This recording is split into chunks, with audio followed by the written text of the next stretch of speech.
issues that have come up over the years that we need to address?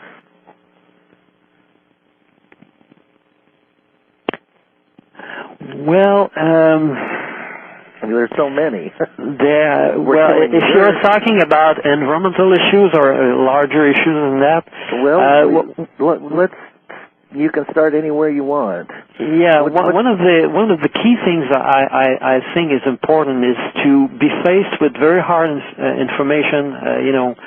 For instance, the treatment of Palestinian by the Israeli army in Gaza. This has been a festering wound for so many years, and we just can't imagine how it's going to end, and hopefully end positively. But the important thing when faced with such situation is to be able to very calmly examine it without going into blaming mode, without going into dark versus white thinking, bad and good. Because when we do that, we polarize things, and we make the situation even harder to shift into a higher gear. So if we can collectively learn to forgive, just understand that everybody is doing their best, given what they have been taught, given what they believe, and remember that we all made mistakes. It's a trial and error process here. So if you start seeing things in that perspective, it's going to make it much more easier to improve ourselves individually and globally, and feel our way towards a better way ahead. Does it make any sense to you? Yes, absolutely. No, absolutely right. Now, if you move up to another level beyond that, it seems as if there are a couple of situations that are brewing. One seems to be a global inability to move in a more conscious direction and a denial of what's happening. And then the other seems to be an establishment of obstacles from a higher level that we don't see. Have you seen that occurring as well in your writings? What would you suggest?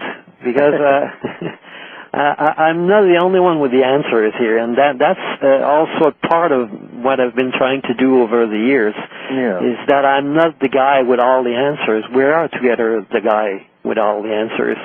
So get me started with something there. I see. This is going to be fun tonight. I get to think. Did I tell you my mind is gone? I have only 3 or 4 brain cells left. I don't believe that. Anyway, we use so little of our brain. What matters is what is behind, the thinking of the soul. That's what matters to me.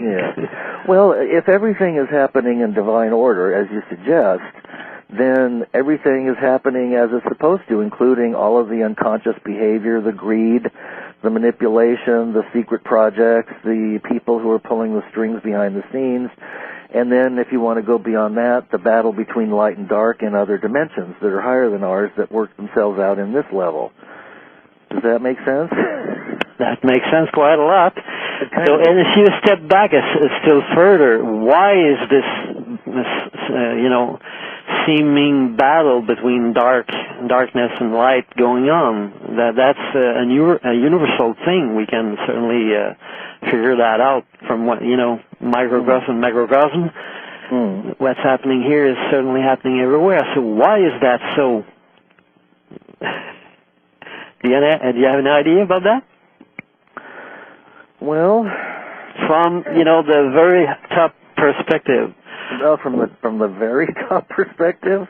Yeah. Well, it could have something to do with the evolution of the advancement or the desire to go beyond, to evolve.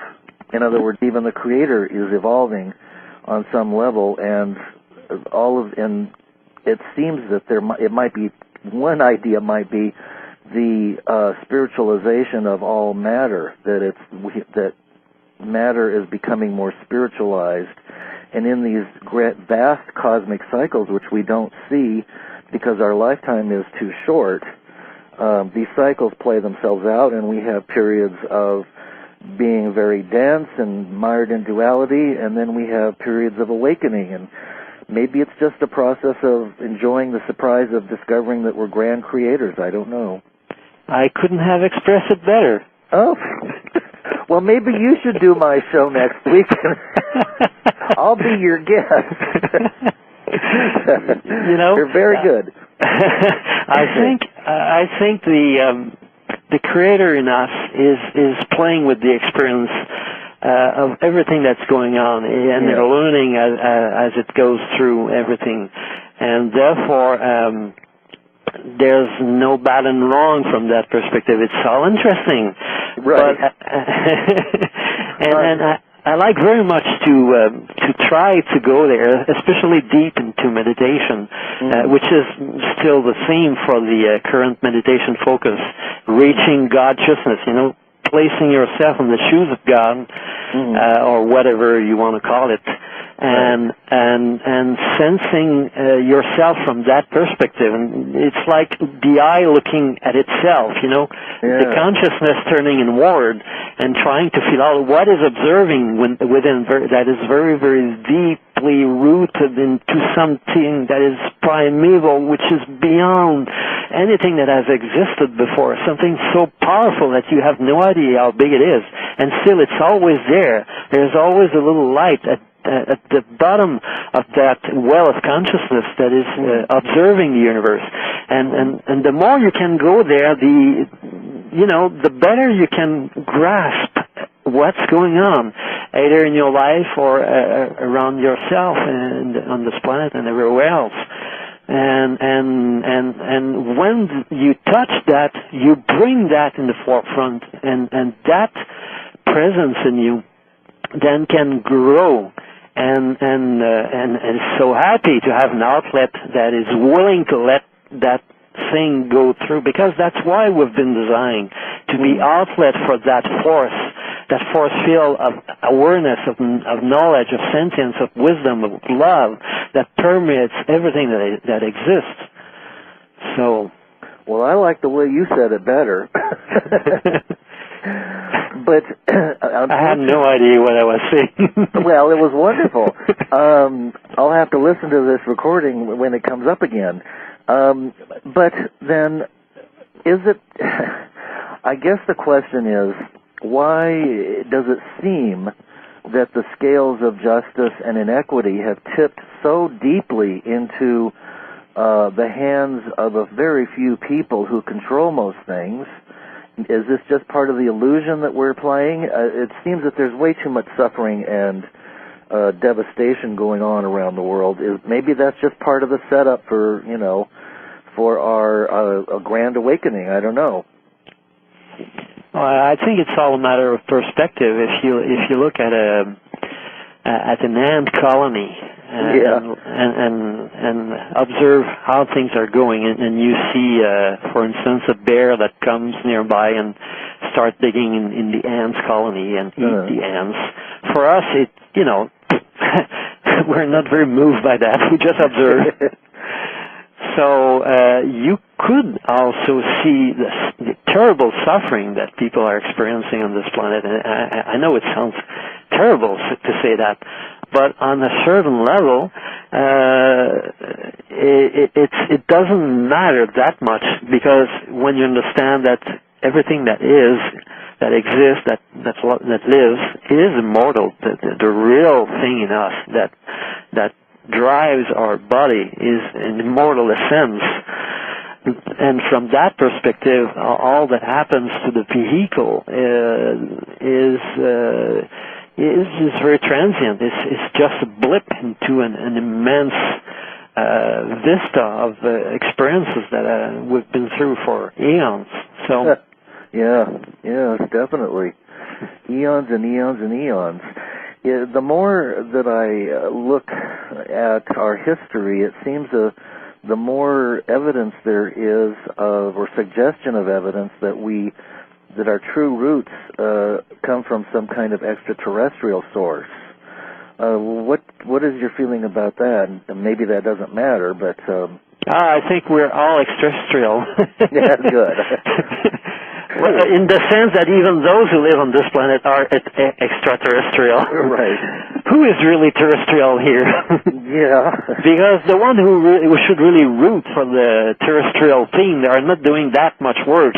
Except some people who are very dedicated, but most of the rest of the passengers on the spaceship are just enjoying the ride and pilfering, enjoying the buffet and taking as much as they can.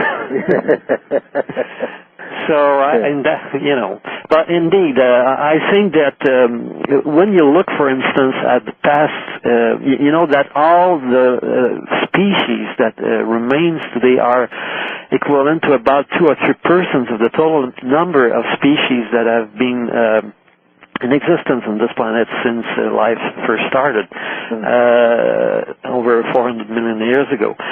Each time there's an episode or a crisis of global extinction, and everything starts from scratch all over again. Very strangely, normally it should take a long time for a species to evolve out of, starting from scratch.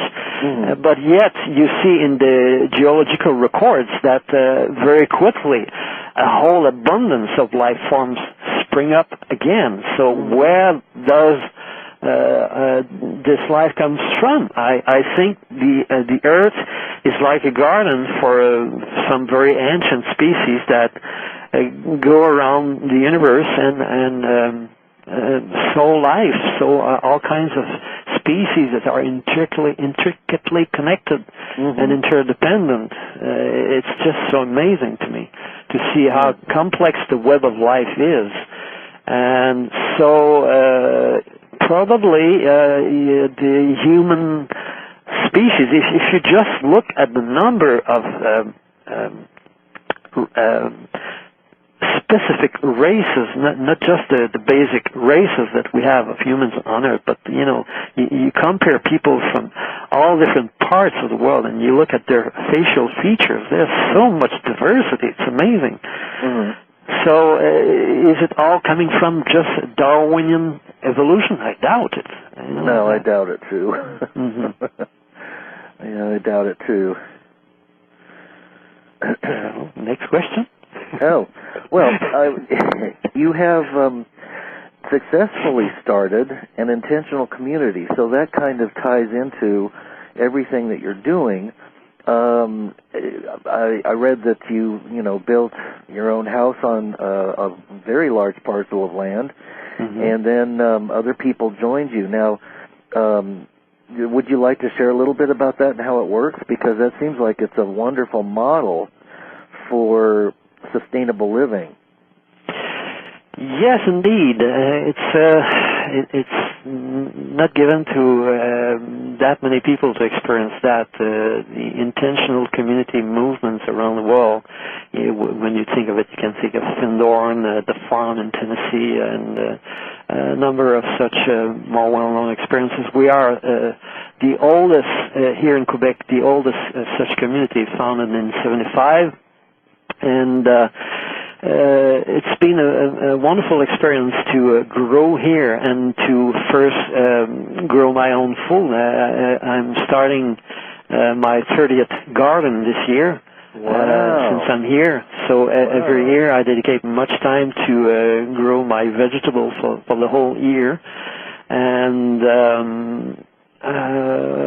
building one's house is also quite an experience. Mine was... Did you build your own house from scratch? Yes, but not entirely from scratch, because I wasn't very rich, so I bought much of the material for the house in classified ads. Probably half of the material in the house comes from recycled building material that